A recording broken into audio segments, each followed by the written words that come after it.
jump ton. Another jump ton.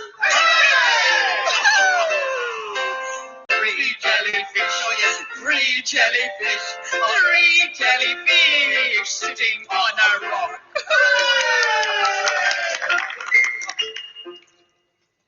You gotta wonder what they were doing, huh? Oh, ads. Oh, that'll teach me for looking down. Return to rugged. And thank you for listening to WKDLA all day, all time, and obviously all advertisements. So we hope you guys have been enjoying the conference. We are heading into a session coming to us from Miami University in Ohio. And Jason Scheinman's going to be speaking to us about telling a people's story. Room 2 has KET is going to be there talking about all their resources. And in room 3, our own KDLA, Debbie Hibbert, is going to be there speaking about the thematic kits, as well as the book discussion kits and the storytelling collection. Gee, I can't imagine which one I'm biased about. So our own, now we own him. So Willie Claflin's in there, as well as last year our keynotes were the Norfolks, Sherry and Bobby, and we have a lot of their stuff as well. We have other storytellers of their high caliber, and those are available for you as library staff to check out, and as well for your patrons to check out. They just have to request them through you, and we send it to you. And, well, you'll just have to listen to Debbie, I suppose. I don't want to take away her spiel. All right.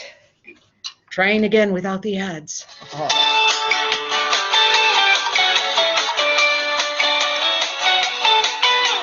Jumping, jumping, jumping like a dolphin. Jumping, jumping, jumping like it's nothing. Swimming, swimming, swimming faster than a whale. Splash, splash, splash with your tail. If you want to have fun, that's just fine.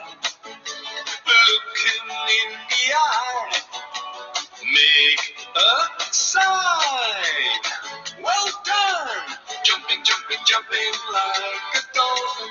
Jumping, jumping, jumping like it's nothing. Swimming, swimming, swimming faster than a whale. Splash, splash, splash with your tail. You want to pat his tummy, it's soft as down. Look, now he's smiling, he's happy as a clown.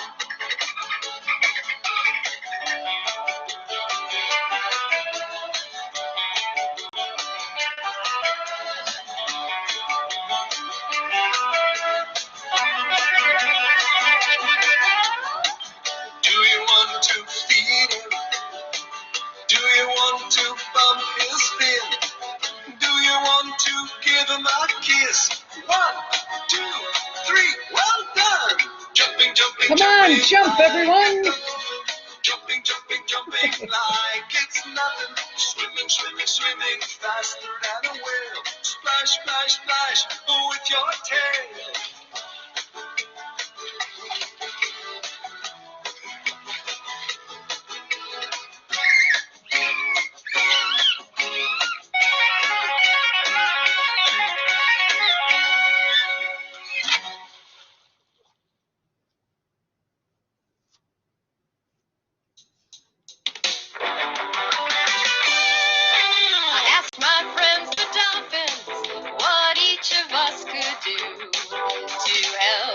Survive another million years or two. And the dolphin said, keep the ocean clean, that's the most important thing.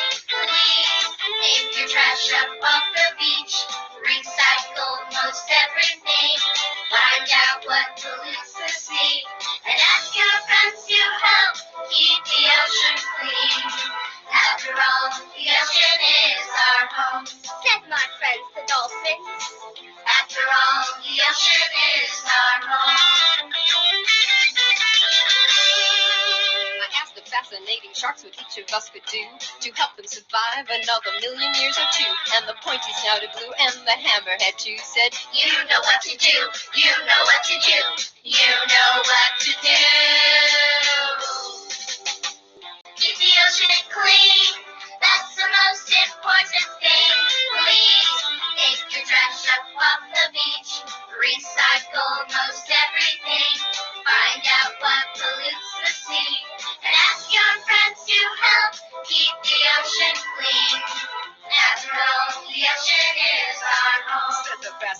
sharks, oh yeah.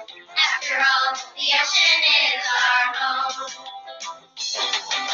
Imagine, said the sea turtle, that you're as hungry as can be. Well, a plastic bag floating by looks a lot like a sea jelly.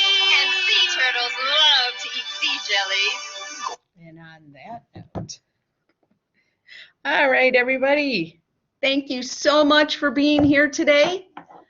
Today, we're very fortunate to be hearing about a new traveling panel exhibit.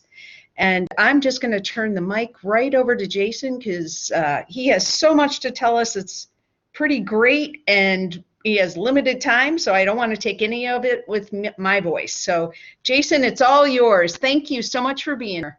Well, thank you, Amy. I really appreciate the opportunity to share something really exciting that is of a great benefit to libraries and to schools. So in spring of 2018, actually the end of January, Miami University Art Museum opened an original exhibit that we created over about 3 years worth of work.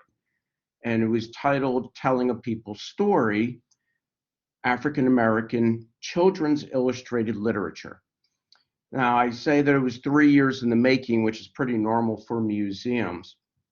It was actually an idea that started almost 10 years earlier for me in wanting to create an exhibition that looked at cultural and historical identity through children's picture books.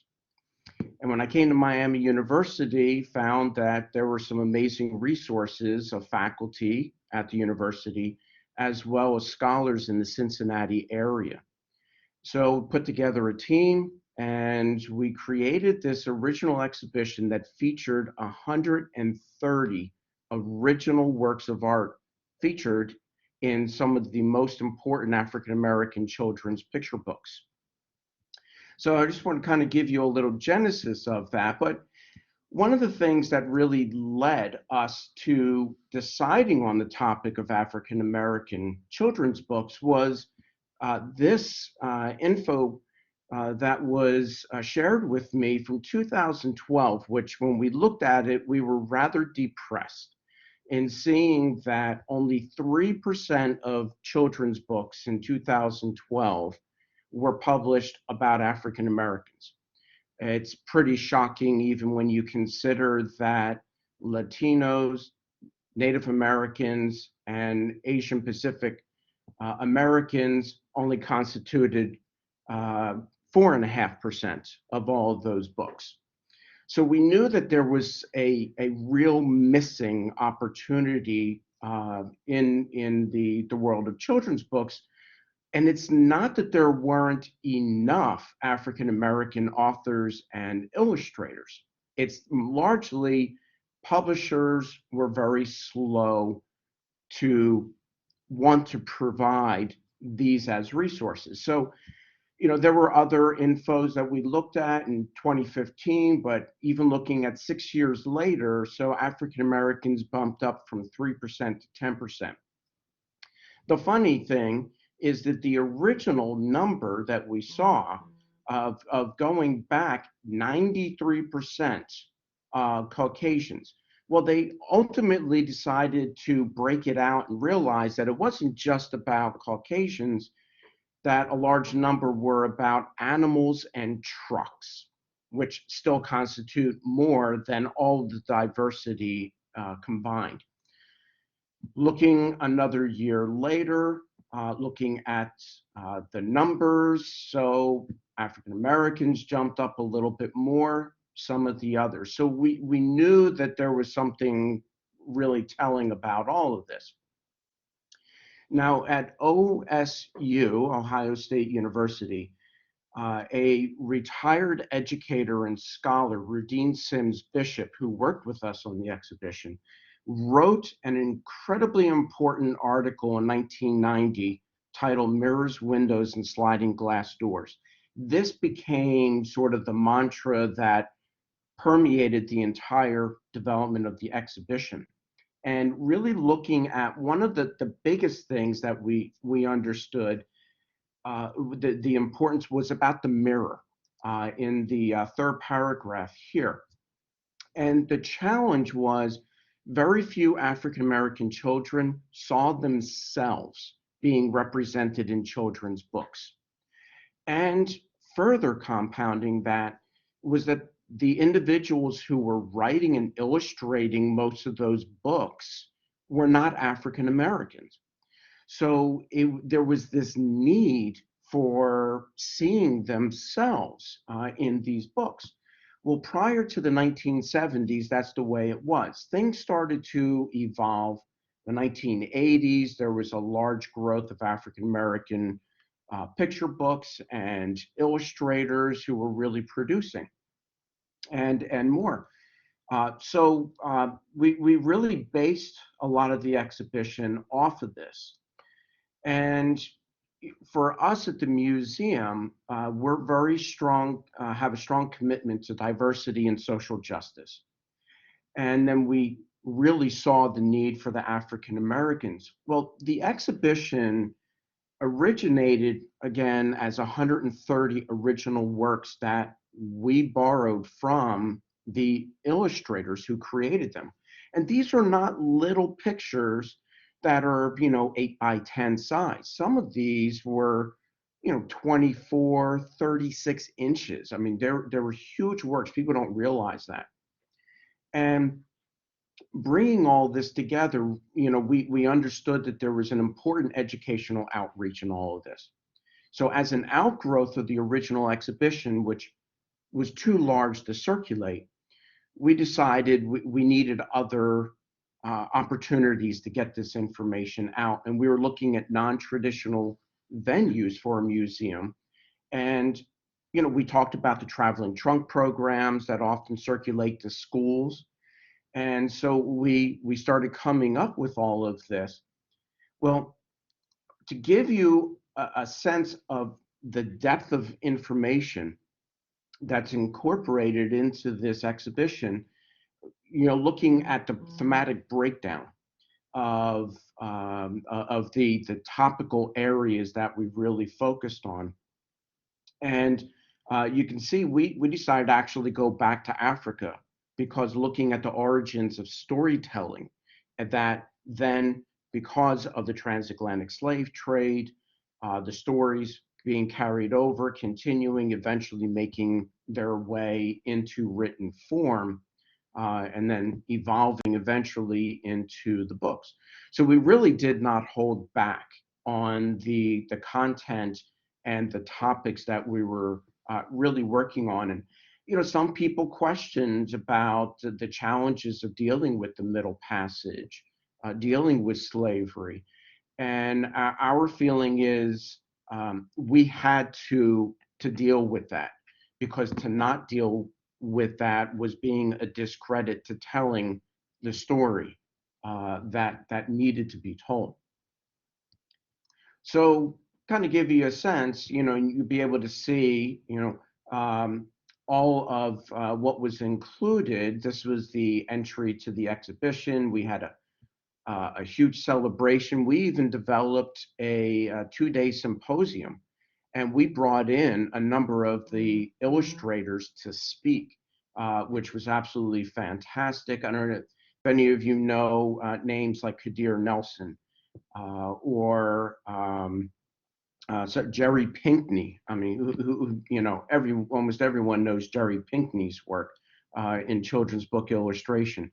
So these were some of the speakers that we brought in, and Javaka Steptoe, who in 2017 won the Caldecott for book illustration for Radiant Child that we had. So, just kind of a look at, this is what the museum exhibition looked like, again, showing all of these original works of art. And we also had, like in the left image here, the 3 pieces on the right of that left image pertain to Fannie Lou Hamer. And if any of you are familiar with Freedom Summer 1964, which actually took place right behind where the museum is. So it became very important to us to also have that part of the history that's connected to where we are. On the right, you can see a Javaca stepto from Radiant Child, and so many other works. And this was really the first time for many of these illustrators to ever have their works on display in a museum. They were really surprised. So we knew we couldn't get the artwork to travel to schools and libraries very easily. So we came up with a traveling panel show using essentially trade show banners. And all of the original content, other than we only included 120 pieces in this panel exhibition, and we received funding from Martha Holden Jennings Foundation up in Cleveland to create 5 sets, identical sets to this of 12 panels. And since August, essentially, of 2018, we have had the exhibition travel to over 60 venues around the country, as far as New Mexico and Iowa. We've had it in North Carolina. It's getting all over the place. And we are booked pretty much through the rest of this year. We've got most of next year is booked. We're going into 2023 already. It's become so incredibly popular. Now, the first thing that we did is we got it into schools. And this is Indian Trail Elementary School in Columbus, Ohio. And it was absolutely exhilarating to go and to see how the children were responding to this content in the schools, and how they, first, teachers were talking about it, but then, they had opportunities, the kids, to go up and really look at the pictures and talk about them. So then we started reaching out to libraries and getting it out. And one of the great things is, you'll see in the right image, A.G. Ford, who was one of the illustrators featured in the exhibition, had traveled there. They brought him in to do a speaking engagement. We've had other illustrators in the exhibition travel to other libraries and schools. Don Tate, for example, Akua Holmes has traveled and gone.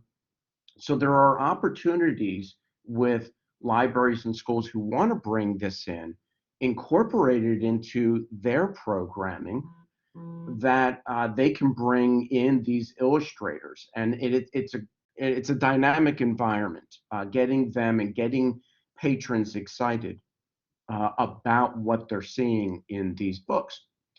So what also comes with it, we have some lesson plans that were created by art education faculty and students at Miami, placing within historical context, creating fun, interactive, dynamic ways of conveying the information. And I'll have up, you can go to the website for the exhibition. You can see a list of all the books that were featured. You can see who all the artists are, what books were, again, were featured. There's a lot of collaborative opportunities here. Local NAACP, universities, colleges, seeking out civil rights veterans to speak. And, we are circulating this. We really kind of didn't necessarily want to start circulating this. I actually have a typo there. My apologies. The fee is, we created a fee structure. It's $300 for a 4-week period. If venues want an 8-week period, it's only $500. But for Title I schools, it is free. The only thing that we ask that we be able to have coverage is $75 for UPS shipping. So it's really inexpensive to be able to get this out there, get it into the schools, get it into the libraries. And this is planning on for us going on for years and years. Again, we've really only concentratedly promoted this in Ohio, Kentucky, Indiana. but other institutions around the country, like the one in New Mexico, found out about it. And I was blown away. We actually have coming up next year, there's a venue in Galveston, Texas, that's planning on taking it. So this is what we provided, and as an amazing resource, and we hope that you might want to see about bringing it to your schools and libraries. So I know we have like another minute if there's any quick questions. Any quick questions? This is a public library audience, so public librarians. So our needs are might be slightly different. Yeah. Definitely looks awesome. So if you have questions, please put them in. And if not, we'll just save this. And you have Jason's contact information. If you lose it, I will hook you up with him. So just hit me up. And Jason, we thank you for your time. Thank you for telling us all about this. And please feel free to, Jason responds very quickly. So just hit him up with emails and he'll get answers and responses to you. So thank you again, Jason. Thank you. Have a great rest of this conference.